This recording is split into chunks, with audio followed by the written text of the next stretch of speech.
Κυρίες και κύριοι, καλησπέρα σας. Άλλο ένα Sunday Show είναι στην παρέα σας και αυτή τη φορά έχουμε τη χαρά να φιλοξενούμε στο στούντιο της εκπομπής μας την ψυχίατρο Ελένη Παλαζίδου για να μιλήσουμε για την ψυχική υγεία και την επίδραση του άγχους στη ζωή μας. Κυρία Παλαζίδου, ευχαριστούμε πάρα πολύ που είσαστε σήμερα κοντά μας. Καλώς ήρθατε στο Hellenic TV. Ευχαριστώ πολύ. Χαίρομαι και εγώ που είμαι μαζί σας. So, let's start. What is the mental health and how important is it and why? Well, the mental health and the physical health are both extremely important to each one of us. And they are connected in a big way, είναι αλληλένδετα. Οι αρχαίοι μας πρόγονοι έλεγαν νους υγιής εν σώματι υγιή. Θα το ξέρετε. Και επίσης η WHO says there is no health without mental health. Now, what is mental health? Mental health is how we feel, how we behave, how we think. These are the key elements of our mental functioning. And when they are going well, then we are happy, we think clearly, and we act appropriately. When they go wrong, then these functions may change, depending what condition we may be talking about. Is that enough, or would you like me to expand a little bit more? How important is it? Oh, it's absolutely important, of course. As I said before, the WHO says very clearly there is no health without mental health. So if we mentally are not feeling well, then we are not able to function and to manage our physical health, our personal life, our work life, our social life. Everything gets affected. And how can we spot the signs of a mental health disease in both ourselves and the others? I think it's important to clarify that mental health is not one condition. When mental health means normal mental health. If it goes wrong, there's abnormal mental health. It can present in different ways depending what condition it concerns. So the symptoms will be different in anxiety disorders, will be different in depressive disorders, in psychotic conditions, in dementias, and all other conditions. So it depends which condition we are talking about. So it won't be one single thing that we say, yes, this means this person has mental health problems. Now, stress is one of the most common words that we hear every day. So how does it affect us mentally and physically? I think it is very important to separate stress in general from stress that actually causes pathology in terms of our mental health. Stress, if we call it pressure, we have pressure at work or pressure in other ways. And so in a way that gets the adrenaline flowing, it gets us going, and we may even do better, provided we are in control. When it becomes too much, then this is what we mean by stress. When we are not able anymore to control things, it's out of our control, then as a consequence of that, we may develop, it may encourage, not direct action, but it may encourage impairment of our mental state and impairment of our physical state. So stress may cause heart attacks in somebody who's predisposed or push the blood pressure up. It's not only mental health, but also physical health too. And if we could talk a little bit about the anxiety, let's say, which are the key symptoms of anxiety and are they always visible? They're noticeable, yes, in different ways. Again, anxiety disorders can be of different kinds. So we may have what we call generalized anxiety disorder, which essentially means that the person who has this condition will be feeling tense most of the time, on edge, anxious. And this anxiety may reach levels where they may have what we call a panic attack. Now, people in lay terms use the term panic, say, oh, I panicked. That's not the same as having a panic attack as part of an anxiety disorder. That is a different situation, it's more serious and extremely unpleasant to the person concerned. So if I could explain what a panic attack is, but I think it's important for people to separate the lay term of panic and the medical term of panic attack. In a panic attack, typically we have what we call somatic symptoms, and we have psychological symptoms. The somatic symptoms would be difficulty breathing. People say, well, I can't catch my breath. They have palpitations. We become aware of our heart beating, beating fast, generally. They may feel a funny feeling in the stomach. They may get chest pain and worry they may have a heart attack. They may get dry mouth or tingling around the mouth, the lips, and also the fingers. And when extreme, they may get really tense. It can get, their fingers can become stressed, if it makes sense, they're very stiff. Yeah. That's in more extreme situations. So that's the somatic component in general. They may feel dizzy, may even faint because of the overbreathing. And the psychological component is a sense of fear, a terrible fear that something terrible is going to happen. It's not always identifiable. Very often people think, oh, I'm having a heart attack, I'm going to die. Sometimes I'm just terrified, I don't know why, but I feel terrified. So this is the actual panic attack. How can we calm ourselves down if we get a panic attack? Yeah, I think it's good to try and control it at its very beginning before it builds up into this full-blown state that I described. And the way to do it is to try and control our breathing. So rather than breathe superficially and fast, because what that does is to increase the oxygen level because of the overbreathing, because the oxygen is produced, the blood going through the lungs. The oxygen concentrations increase, and the higher levels of oxygen in the brain make us feel faint, and then we may pass out. So what we need to do is to bring this down. And the way to do it, rather than take, as I said, superficial and fast breaths, is to take slow and deep breaths. That's the first thing. And then try and relax our muscles and just think positively.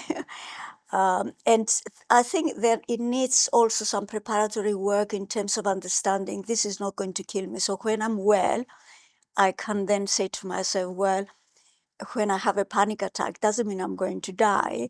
It's terrifying, it's unpleasant, but and so you can try and think at that time, okay, I'm having a panic attack, I know what it is, let me cool down and work on it. So these are the main elements. And now, depression, is it related to anxiety? Depression very commonly presents with anxiety. The two conditions are very linked. And you may have people who have two diagnoses. They have an anxiety disorder and they may have a depressive disorder. And in the context of a depressive disorder, people may have symptoms of anxiety as well. It's very common. And it's bad to have both because it makes the depression more risky in terms of suicide or longer-term outcome of the condition if it's mixed with anxiety. This doesn't mean they're not treatable, but just to put this in perspective. We moved on from the anxiety disorders. If I could go back, because I talked about generalized anxiety disorder and panic attacks, but there are other anxiety disorders. like what we call social anxiety. We all know of people who tend to be more shy, so in a social context, they may just be in the corner and not interact very much. But it can be, when we talk about social anxiety as a pathological condition, a mental condition, that is when it's so severe that people just avoid being in a social situation.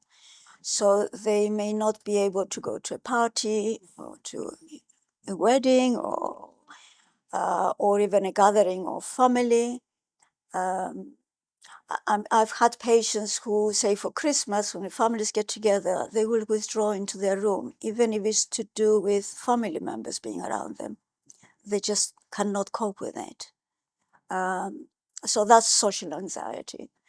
Then there are an anxiety disorder called agoraphobia, for example. I won't cover everything, but it's the common ones that people may know a bit about. So agoraphobia is from the ancient Greek. Agora means being the open space, and phobia, fear.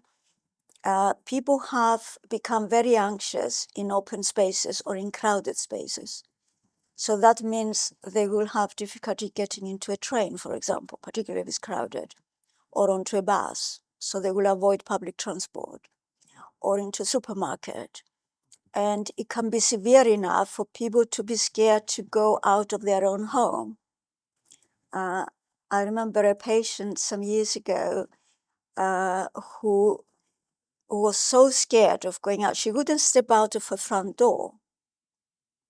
And after treatment, it took her a long time because she was in a very severe state.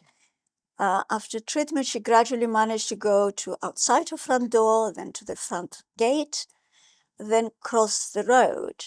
And I remember once she came to the clinic and she was so happy. She said, you know, I crossed the road and I was able to go further down and put a letter in the postbox. And she was so pleased, which is a major progress at that point. Absolutely. And she continued to improve it. So the message is they're treatable conditions, but it's important for people to know they're quite unpleasant for the person concerned. Because I think generally the public sort of dismisses anxiety and depression as, come on, pull yourself together and it will go away. It doesn't work like that. Definitely. So how do we cope with those difficult emotions then? Well, I think with help, if we're not able to manage ourselves, and of course, when it gets to that pathological state, people are not able to handle themselves. So you need to see professionals. Anxiety disorders in general, we recommend that they have psychological treatment, unless they are very severe, and then we use medications as well. But in most conditions, from mild to moderate, psychological treatment, in particular, there's a form of treatment called cognitive behavioral therapy. You may have heard of CBT, people know of it. That's the approach, the psychological approach that has been demonstrated to be effective in anxiety, also in depression, also in other psychiatric conditions, even psychosis, elements of it can be used. So that's really the first choice. And then if it's not enough, the medications can be used, and there's a variety of medications we can use. What activities would you say that help us feel happy and calm? It varies from person to person. I think it depends on what one's interests are. Exercise is a good way of helping us, both in terms of mood and in terms of anxiety. And there are studies to show that it is effective.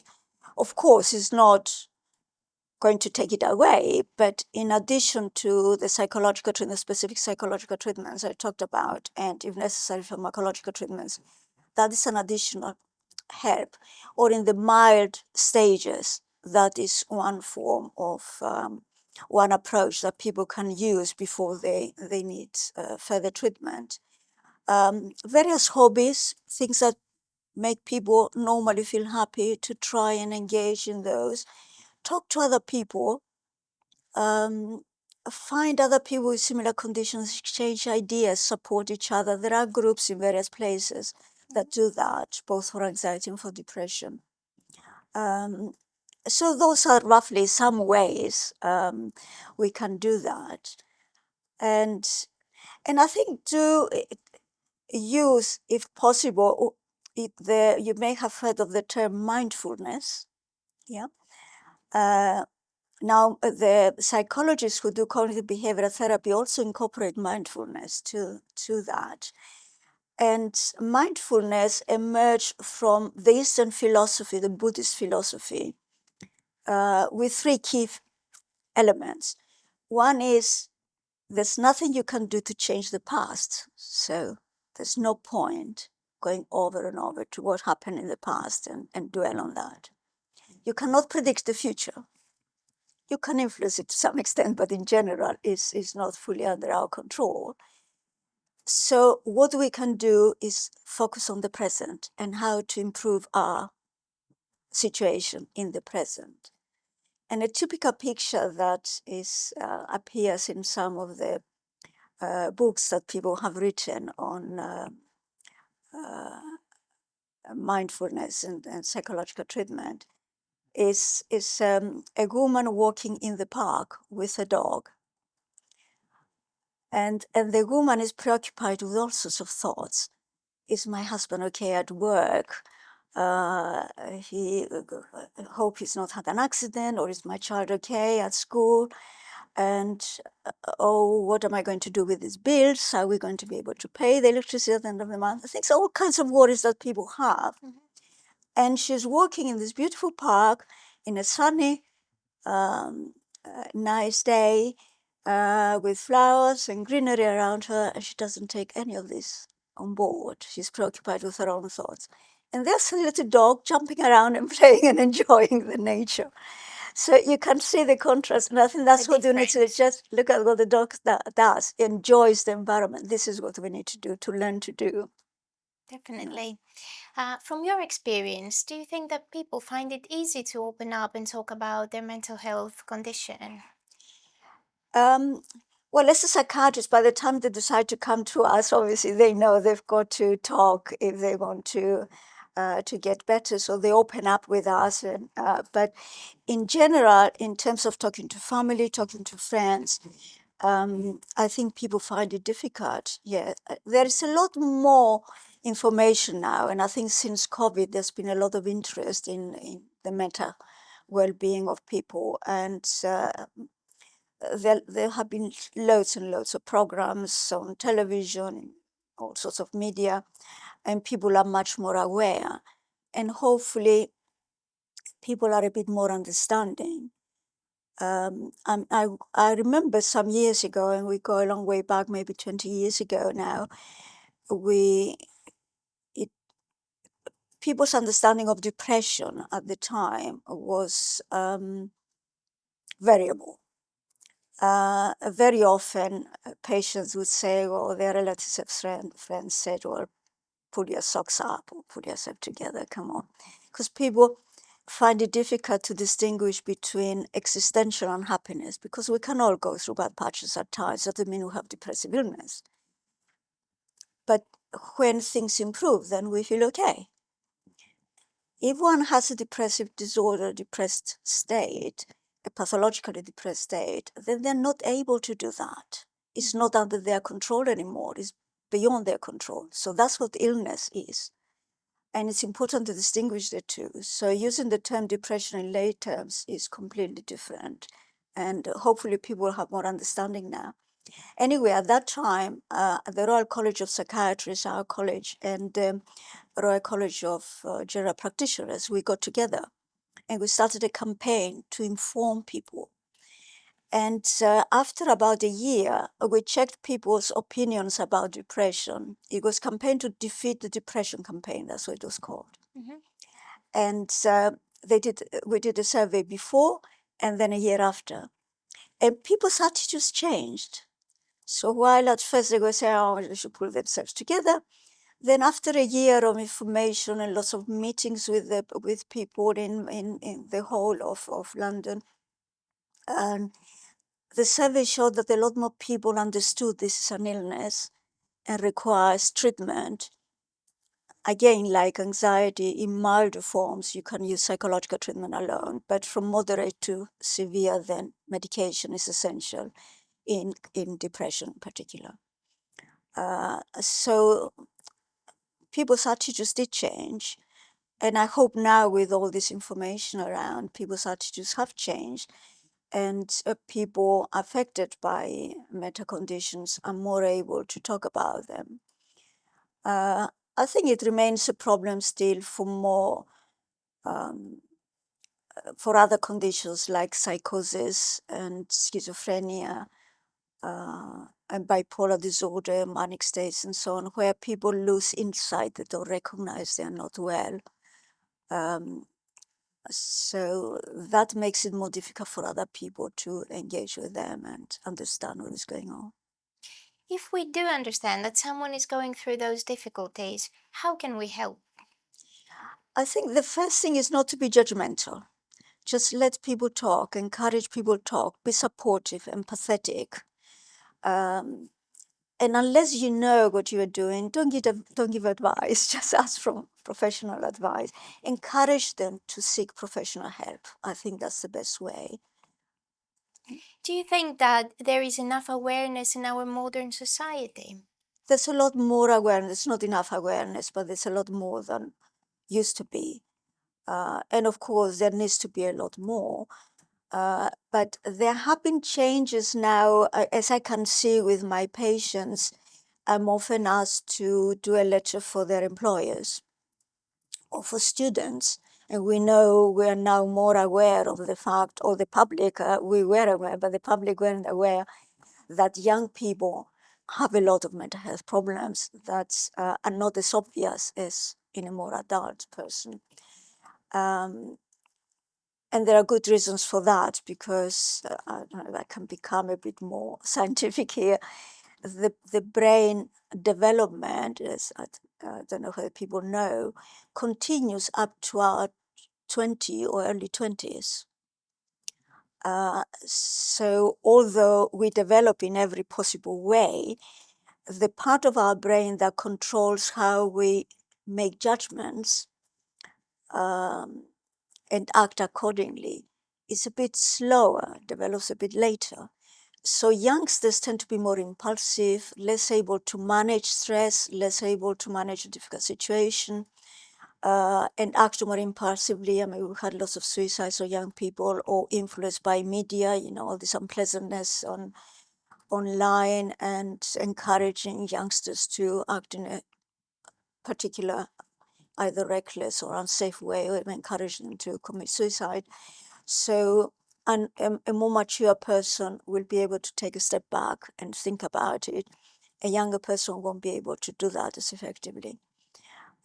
So for those reasons, we now recognize in universities, for example, there are GP centers where students can go to. There's psychologist support. And also there is what we call reasonable adjustments made. In the past, the reasonable adjustments were mostly to do with the physical disability, but now also with mental health problems. So, for example, if I have a patient who's quite depressed or very anxious, and there are times they're not able to manage deadlines to submit projects or exams and so on, I can then do a letter to the university and say it would be helpful for this person to have reasonable adjustments made. So they may postpone their exam or allow them to retake it, or to give them more time to prepare and so on. And this is happening actually in all universities. And similarly, in the workplace, reasonable adjustments can be made. So, for example, somebody with severe anxiety, particularly agoraphobia, using public transport being difficult, or being in the presence of lots of people, or social anxiety in general, it may be easier for them to work from home as much as possible. So they may limit the time they have to be in the office, for example.